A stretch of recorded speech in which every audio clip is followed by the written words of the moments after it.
It can be uncomfortable and embarrassing, so no one really likes to talk about it, but vaginal yeast infection is very common in women. However, this evening, one medical doctor is warning affected persons to avoid using home remedies as they could make the symptoms worse. TVJ Shamela Pullen reports.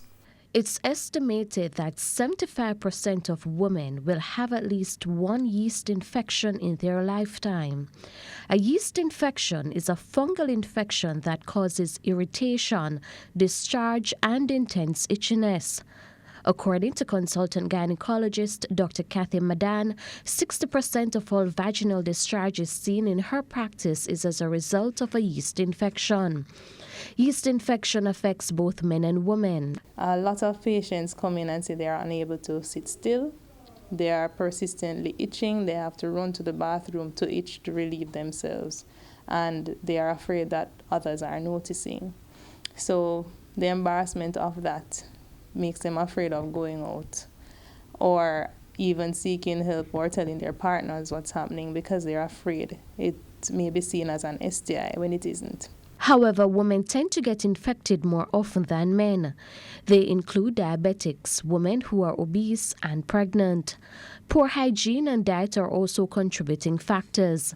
Eliminating too many sugars from the diet, and also wearing breathable underwear. So cotton underwear, 100% cotton underwear is what's recommended.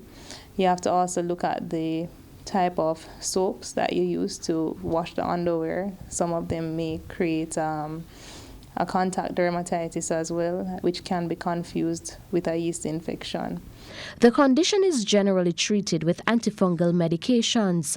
However, there are persons who use home remedies to treat the infection, and so Dr. Madan is advising them to stop.